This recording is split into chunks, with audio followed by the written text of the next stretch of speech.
After this, I'm thinking that Kira isn't the strongest, Valentine's not the strongest, Poochie isn't the strongest.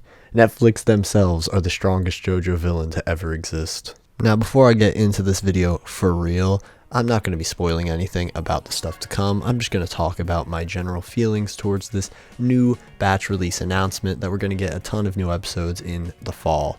So I'm going to be completely honest with you and talk to you about the two major gripes that I have with the Stone Ocean batch release cycle. The first thing I'm going to bring up is its comparison to Part 3, because Part 3 had a sort of batch release, with Season 1 of Part 3 being Jotaro and his crew's journey to Egypt, and Part 2 being their time in Egypt to stop Dio. See, there's a very clear division between Part 1 of Part 3.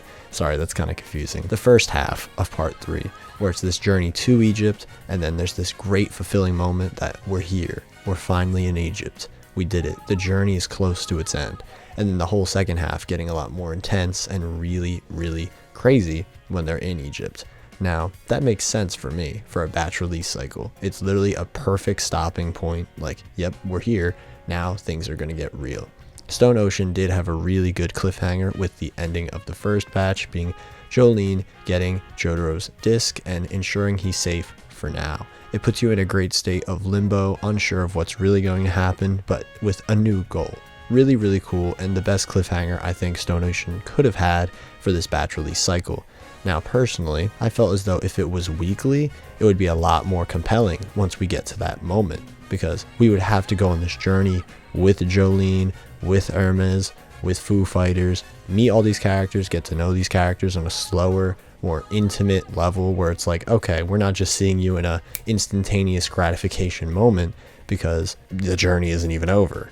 Now, when Netflix does release their seasonal shows, genuinely, they are usually pretty good. They do have that whole crescendo of an arc. In one season, we get that really satisfying moment of character completion, a whole arc, some things to come in the future, maybe, if the show continues.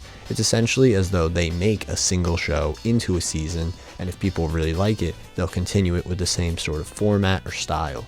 That just makes a lot of sense, and it is really easy to binge watch. Now, this does not work for JoJo's, because JoJo's is a very progress-filled show where there's a long term to this main villain, which is Poochie, obviously. Long-term trials and trials and trials to Poochie, where you have to get out of the prison. You have to do all this stuff. You got to get Jotaro's disc. You got to stop Poochie from doing whatever Poochie's going to do, which I'm not going to tell you because I'm not spoiling his plan, because Poochie's really cool. What I'm getting at is JoJo's does not work in a bingeable style like it does with Netflix single season shows, because single season shows have a full arc for a lot of characters. For Stone Ocean, it just has character setup. We're literally just on setup. Weather Report has shown up once, and don't get me wrong, I love Weather Report, but people don't know who this dude is. Anasui literally just showed up on screen and walked off screen. That's all Anasui did in the first section, and I get it. It doesn't really have to be completely, you have to know every character. It's all about the setup, like I said. But if it was on a weekly schedule, this setup wouldn't feel nearly as grating, because in Japan, they released it weekly. And that worked really well because it goes with everything I'm saying right now, that it's a journey, that there's steps to it. We're introduced to more characters, and we get to know the characters better because we're following them week after week. We get a lot more invested. For people who binge watch, it literally kills it immediately, and releasing them all at once kills the momentum of this journey instantaneously once the people are done. And I get it.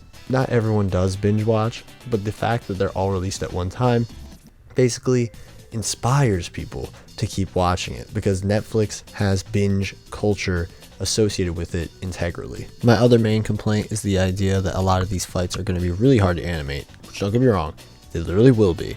But Part 5 was a weekly release schedule as well, and Part 5's fights I also thought were really, really hard to animate, especially the stuff with Diavolo. I can't even imagine having to animate that stuff, because how exactly do you interpret that into animation in the first place?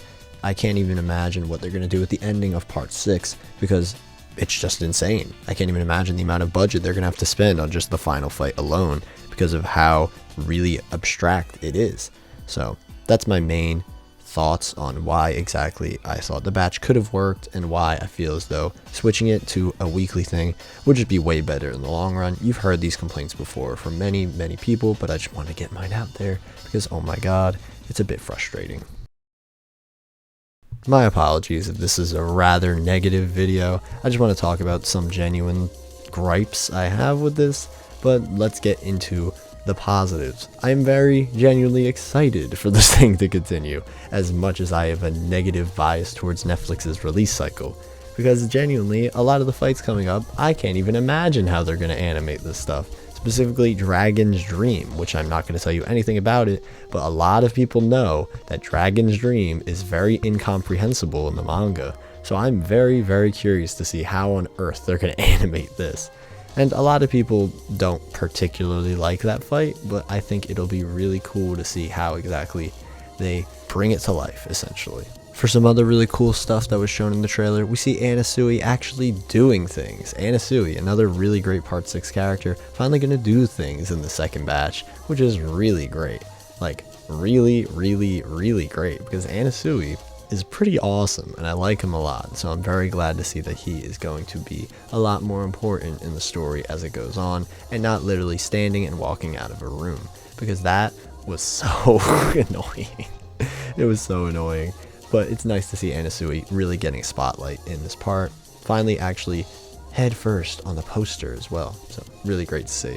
We also get to see some other stuff like Westwood. That's going to be a pretty fun fight. And we also see this weird green dude, which I'm not going to explain anything about. But it's called Yo-Yo Ma. And I personally think a great translation would be Yo Mama. I think that would be really funny and stupid and cool. But since I don't want to go into spoilers, that's all I'm really going to say on it. There's a lot of really cool stuff coming up, and I'm excited to see what they do with it when eventually we get to watch it in the fall in 6 months. Isn't that great? It's so great. I love batch release cycles, don't you? Because, it's so painful. Hopefully you enjoyed my rambling and ranting and my thoughts on what exactly is going to be happening in the new batch, and hopefully things are different this time. Maybe we get some weekly releases of the episodes. That would be pretty cool, I'm not gonna lie. So hopefully that's what we get. Hope you enjoyed the video. If you consider supporting the channel, that would be very appreciated. We are actually somehow close to 1,000 subs, and it's kind of crazy. So any support would be greatly appreciated, and have a good one.